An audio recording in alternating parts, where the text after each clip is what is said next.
got there very quickly, and they did it aggressively when they went into countries like Myanmar, Ethiopia, all throughout the African continent, where they gave, do you know about Free Basics?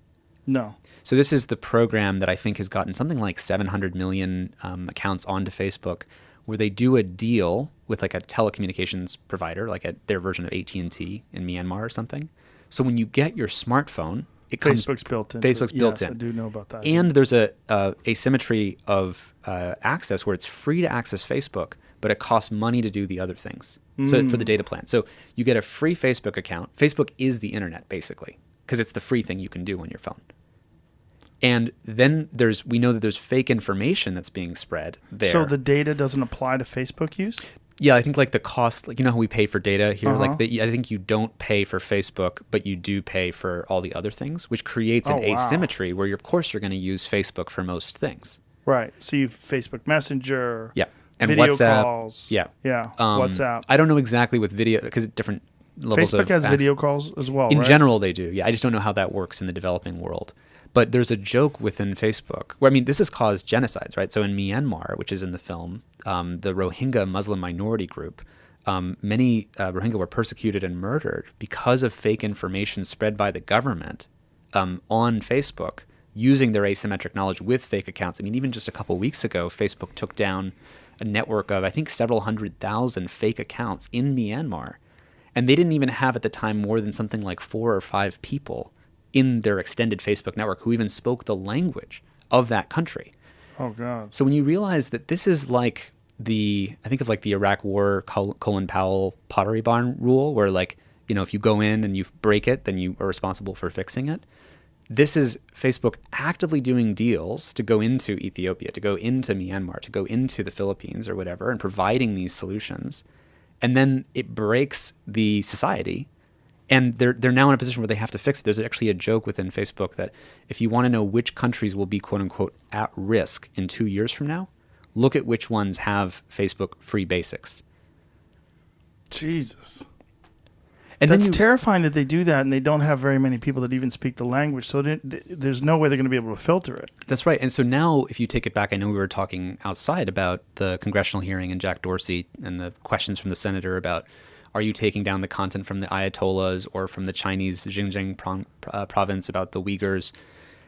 You know, when there's sort of speech that leads to offline violence in these other countries. The issue is that these platforms are managing the information commons for countries they don't even speak the language of. Right. And if you think the conspiracy theory sort of dark corners, crazy town of the English internet are bad, and we've already taken out like hundreds of whack-a-mole sticks and they've hired hundreds of policy people and hundreds of engineers to deal with that problem. You go to a country like Ethiopia, where there's something like 90-something dialects, I think, in the country, and 6 major languages, where one of them is the dominant Facebook sort of language, and then the others get persecuted because they actually don't have a voice on the platform. This is really important that the people in Myanmar who got persecuted and murdered didn't have to be on Facebook for the fake information spread about them to impact them, for people to go after them, right?